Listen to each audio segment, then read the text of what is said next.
Opinion. Inilah Businessman Opinion, mitra bisnis. Sebentar lagi waktunya nyoblos. Untuk capres dan cawapres kemungkinan kita dengan mudah memilih karena sudah banyak sosialisasi visi dan misi masing-masing pasangan. Bahkan ada debat untuk masing-masing calon. Nah, lalu bagaimana nih untuk caleg, baik DPR, DPRD maupun DPD? Dari pilihan yang jumlahnya bisa ratusan itu, bagaimana Anda menentukan pilihan? Apakah melihat partainya saja, atau melihat keterkenalan orangnya saja, atau mempelajari visi misinya? Sebutkan alasan Anda, mitra bisnis. Di 633-9160 atau WhatsApp call di 0816-924-924. Kalau banyaknya partai, multi partai saat ini, caleg, DPR, DPRD, hingga Dewan Perwakilan Daerah ya, DPD. Ya kita kalau lihat di jalanan itu puyeng sekali ya, wajah-wajah bertebaran di mana-mana. Nah menurut saya tuh yang paling penting adalah kita ketika memilih partai itu adalah partai yang mempunyai ideologi yang sama dengan negara kita, yaitu yang mempunyai multikultural, multiras, multiagama, yang mengayomi semua etnis yang ada di negara kita.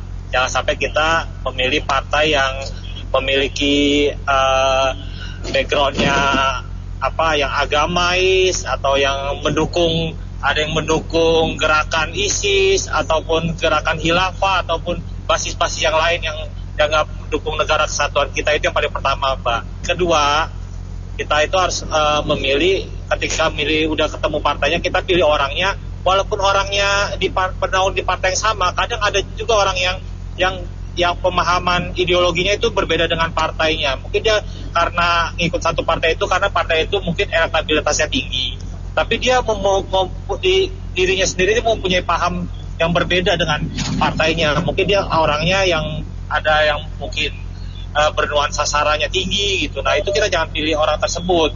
Nah yang ketiga itu menurut saya yang paling penting itu kita harus pilih orang yang kita kenal. Kalau misalkan bisa itu ya kita pilih yang tetangga atau apa yang mencalonkan DPR atau DPRD ya, karena saya terus terang merasakan manfaatnya ya. Karena di lingkungan saya ini ada satu anggota DPRD.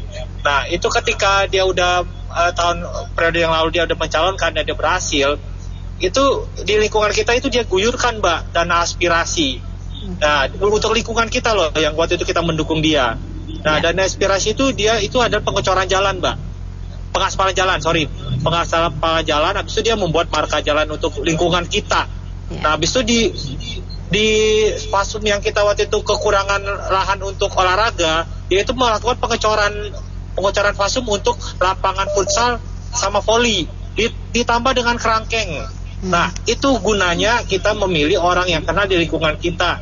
Jadi kalau misalkan ada dana aspirasi, kita udah memilih dia, kita udah kenal, dan aspirasi itu nggak jatuh jauh-jauh, Mbak. Daripada kita ngelihat yang di poster-poster nggak dikenal, walaupun visi misinya bagus, nggak bakalan dia memperhatikan kita, gitu aja. Ya, bagi saya sih gini loh, simpel aja. Kan DPR, DPRD, dan Pilpres. Kalau soal untuk tadi wakil rakyat, DPR maupun DPRD ini, sama, jadi kita tinggal pilih berdasarkan preferensi dari kita sendiri.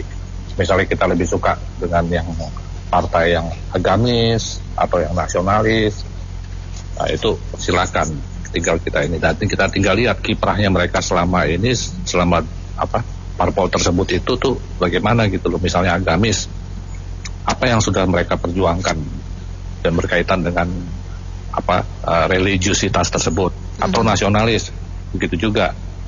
Sejauh ini gimana komitmen mereka gitu, partai tersebut ini terhadap keberagaman, terhadap nasionalisme di NKRI ini gitu loh. Itu sebenarnya gampang kalau kita udah bisa memilah itu dua hal yang antara nasionalis maupun religius itu tadi, agamis. Nah itu dari segi wakil rakyat. Jadi kita cari benar-benar sesuai dengan suara hati kita. Itu semua transparan kok, apalagi zaman medsos seperti sekarang ini itu semua terang benderang kok. Orang bisa dengan mudah melihat partai-partai mana aja yang benar-benar teguh dan punya komitmen untuk tetap menjaga yang namanya konstitusi, terus juga menjaga Pancasila, Undang-Undang Dasar 45, itu kelihatan banget gitu loh. Iya. Terus kemudian yang paling seru ini adalah ketika untuk pilpres. Kalau pilpres ini kan diusung oleh berbagai macam ya, ada tiga kelompok lah katakanlah kali ini ya. Daripada kita repot pusing, saya ini bukan anggota partai manapun ya. Memang waktu di 2014, bahkan di 2012 saya 2014 2019 ya saya militan banget lah sama kelompok yang satu itu gitu loh. Saya mendukung gitu loh, penuh full. Nah, jadi kalau yang untuk kali ini 2024 ya kita daripada bingung, daripada bimbang, galau, tenangkan diri sejenak di saat santai gitu ya, me time, ambil aja cari lembar kertas putih kosong, tulis sebelah kiri paslon A, paslon B, paslon C. Anggap aja sekarang kita nih sebagai pemilik perusahaan yang akan bertugas merekrut seorang pimpinan atau CEO dan wakilnya gitu loh. Anggap aja kita ini sebagai HRD atau perusahaan headhunter lah. Kan berarti kan harus gimana kita mengevaluasi dari kandidat-kandidat yang ada, benar nggak? Tanpa harus melihat ini didukung oleh siapa, nggak mau tahu lah, kita nggak pikirin. Pokoknya sekarang yang ada di depan mata ada 3 pilihan ini, apa yang kita harus ambil gitu, mana yang kita harus pilih. Ya udah, itu namanya gunakan akal sehat, terus kita uji 3-tiganya ini.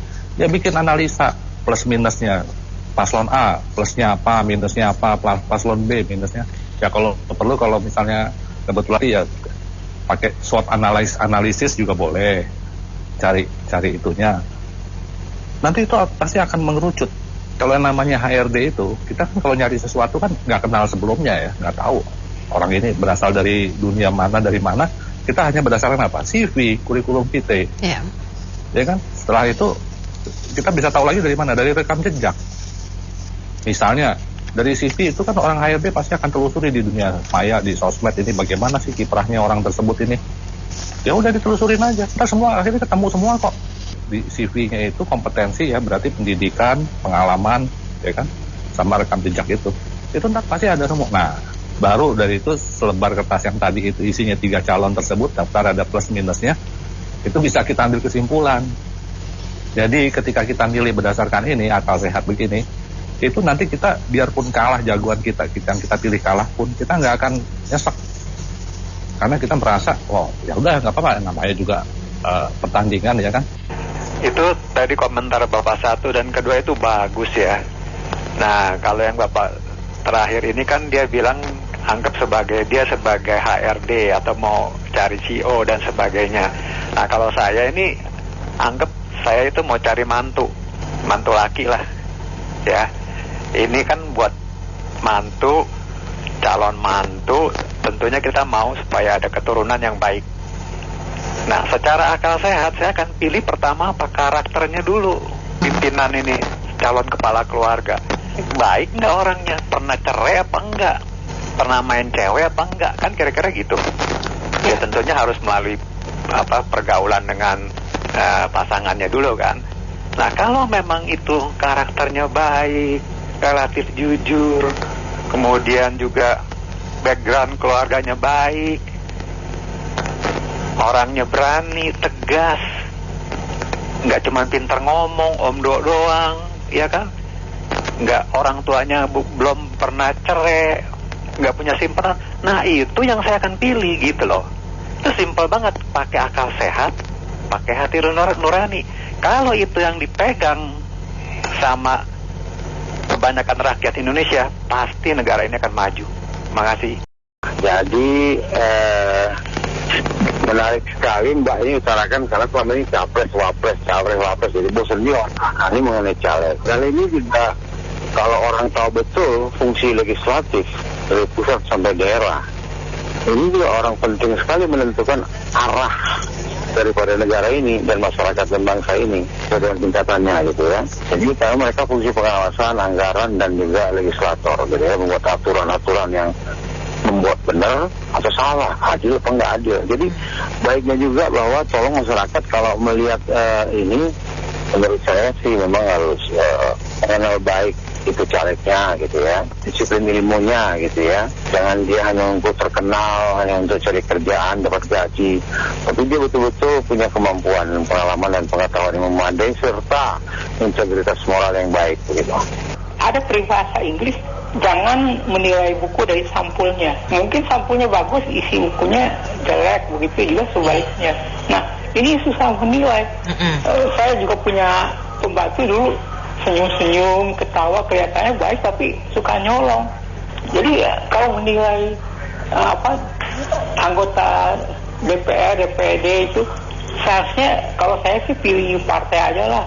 Banyak orang mana yang bisa dia sekarang nih mantan koruptor kan boleh ikut, nggak dikasih tanda lagi ini mantan koruptor. Ini jeleknya KPU gitu.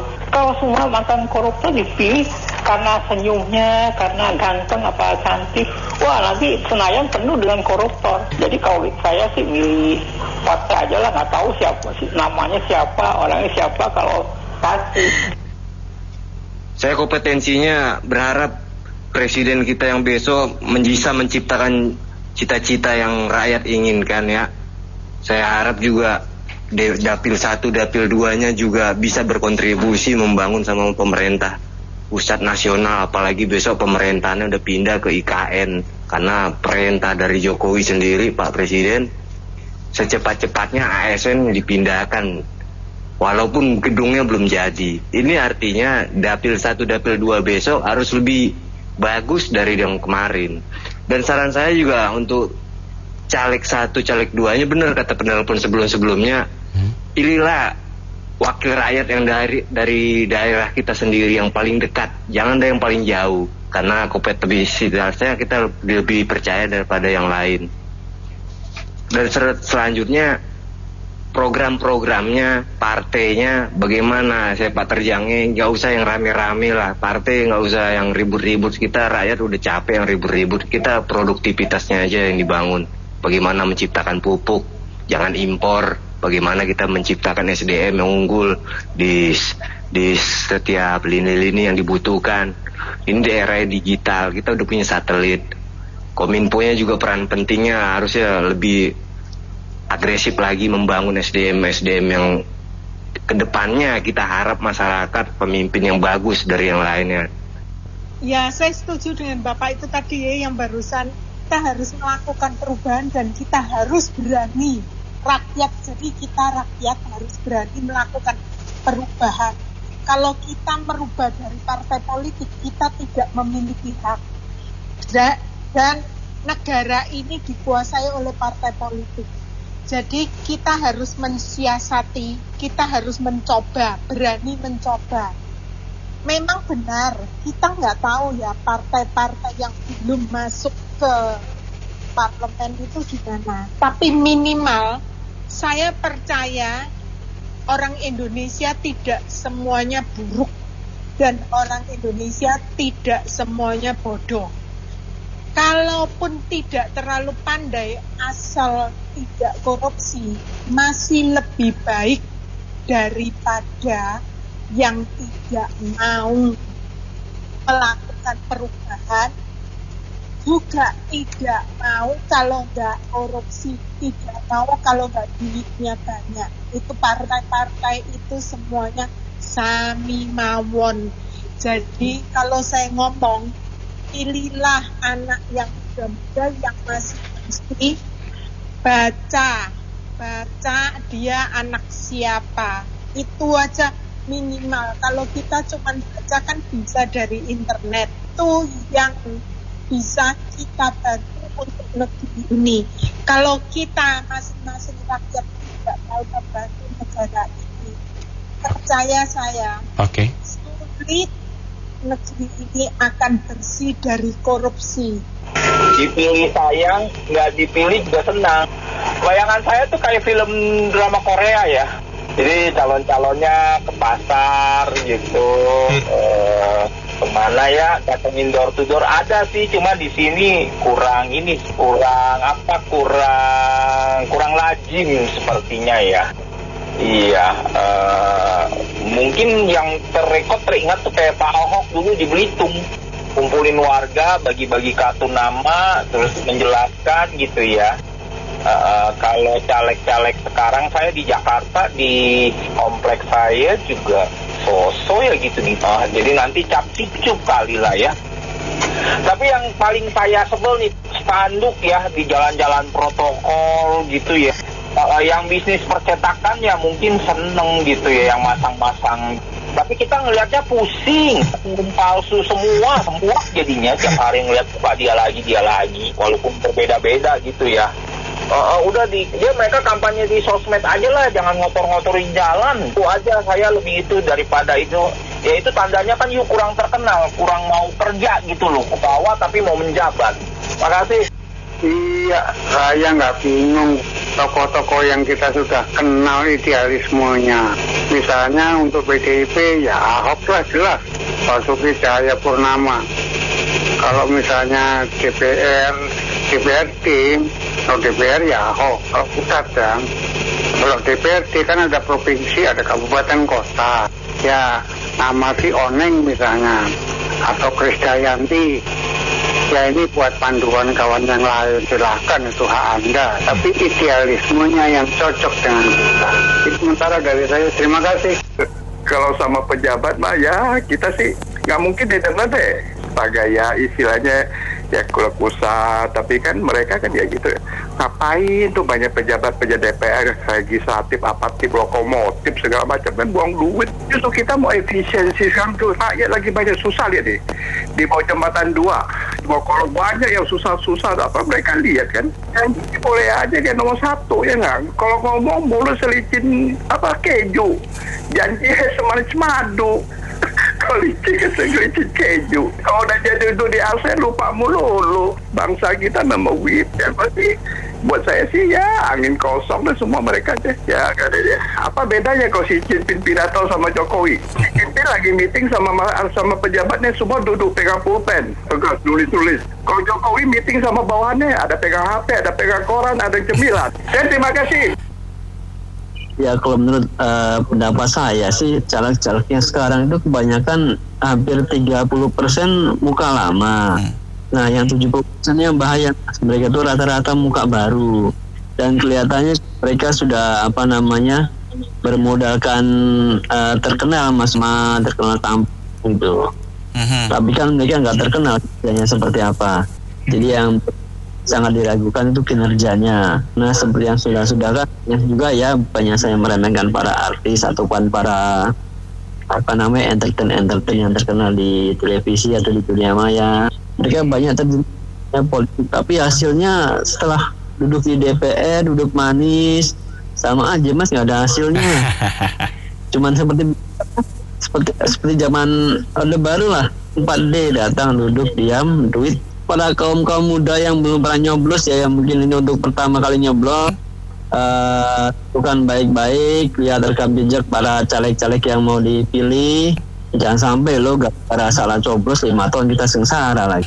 Nah begini, waktu zaman SBY pas perpindahan 23 November 2014, Jokowi 24 November 2004, utang negara kita itu 2.618 triliun. Bulan kemarin Sri Mulyani umumin utang negara kita 8.041, itu baru 9 tahun. Jadi kalau utang kita naik 200% begitu, dikali 3 pun kalau 2.600 baru 7.800 dan lebihnya.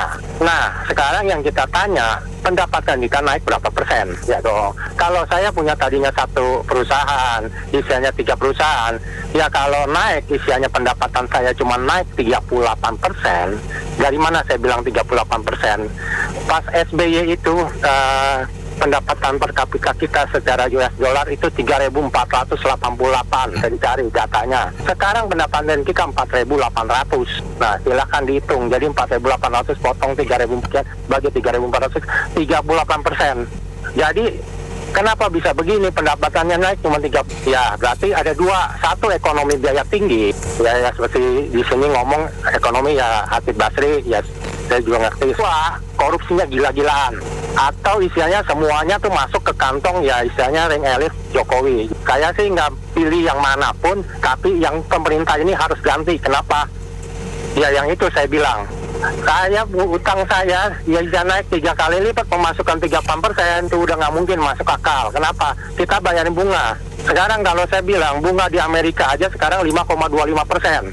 Jadi kalau kita bayarin bunga, nggak mungkin kita bisa bayar bunga lebih rendah dari itu. Jadi kalau kita taruh 6% atau hampir 6,5%, dengan 8.000 triliun, saya bayarin bunga aja, isianya belum pokoknya, udah 400 triliun lebih, 480 kalau saya bilang.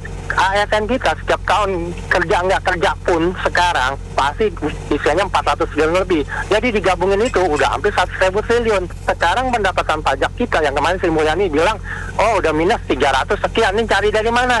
Ya mereka nyari berburu di kebun binatang. Pak, sekarang ada wacana mau naikin PPN 12%. Kenapa?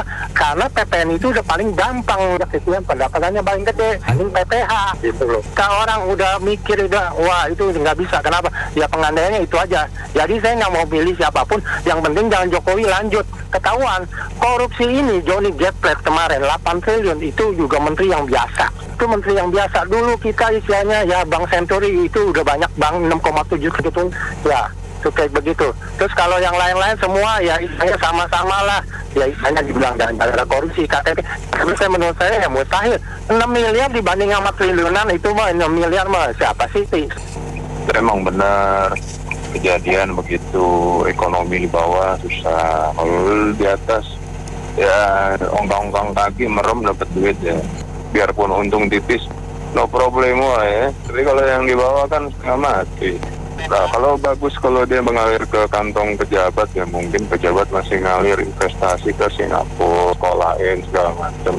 Nah kalau ternyata kayak beli pesawat bekas tawar menawar, lo kan tawar menawar ya kan, harga keuntungan ada fee sekian kan buat si penawar sama itu, ini pembeli dapat fee lagi potongan gitu kan. Karena itu kalau baru lo bisa nawar gak?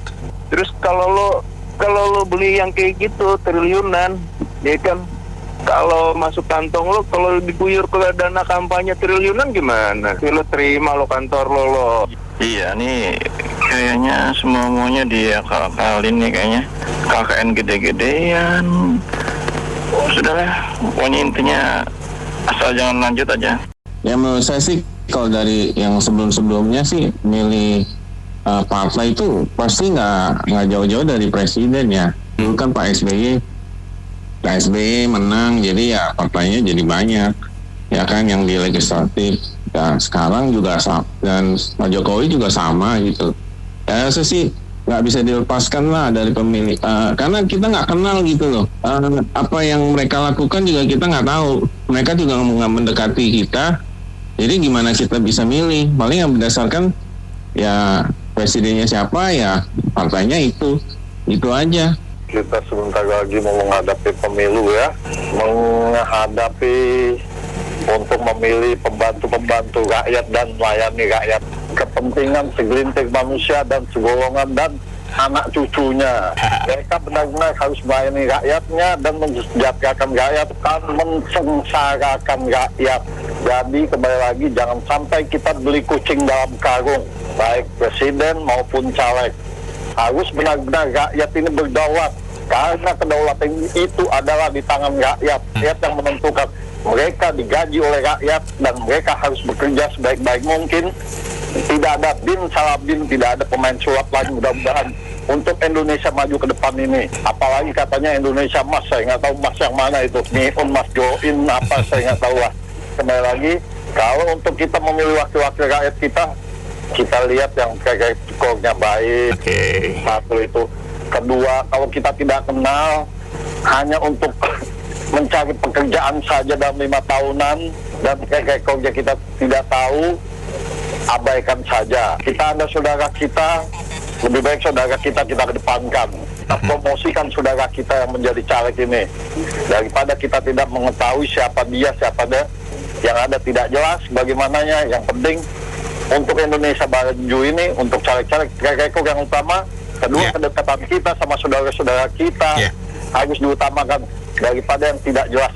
Baiklah. Jangan sampai nanti mereka dipilih, nanti dekat-dekat mereka selesai masa jabatannya bermain sulap, akrobatnya banyak karena uang mereka sudah banyak habis. Terima kasih Pak Teja atas komentarnya. Pak Tommy, selamat pagi. Pagi Ibu Anita Wijaya. Iya, silakan. Kalau caleg sih kalau saya selama ini selalu nggak pilih calegnya, pilih partai politiknya yang Pancasila. Terus kalau presidennya juga yang pasti yang Pancasila. Kalau yang ingin mengubah Pancasila itu nggak bakal saya pilih. Terus yang kedua Bu ya, saya sih berharap nih nanti ke depan kalau Pak Ganjar, Pak Mahfud ya, saya pilihannya beliau berdua ya, bisa jadi presiden, wakil presiden di Indonesia. Tolonglah diefisiensi ya pemerintahan di Indonesia supaya tuh jangan dikit-dikit naikin pajak. Apalagi yang kemarin tuh kata naik 40-75% itu berat lah. Pengusaha juga bukan kayak nyetak duit Bu ya. Jangan terlalu dibebanin lah. Kalau bisa cara lain gimana gitu pendapatan negara, tapi jangan dikit-dikit pajak terus jangan gitu. Kasihan juga pengusaha. Pak Ganjar, Pak Mahfud jadi presiden dan wakil presidennya. Coba cari cara lain lah. Pendapatan negara itu bukan hanya dari pajak, bisa dari yang lain gitu Bu. Negara-negara juga begitu supaya ya kan Indonesia bisa sejahtera. Karena kalau pengusahanya bangkrut, nanti banyak pengangguran gitu. Mengutamakan paslon yang mengutamakan persatuan. Persatuan Indonesia tidak ada harapan maju sedikit, mundur lagi, maju, mundur. Demikian juga partainya, partai yang mendukung persatuan. Dalam hal ini saya memilih PSI, calegnya yang nomor 1 karena dia cantik. Terima kasih. Oke, terima kasih semua mitra bisnis yang sudah bergabung dalam sesi Businessman Opinion kali ini. Saya Anita Wijaya.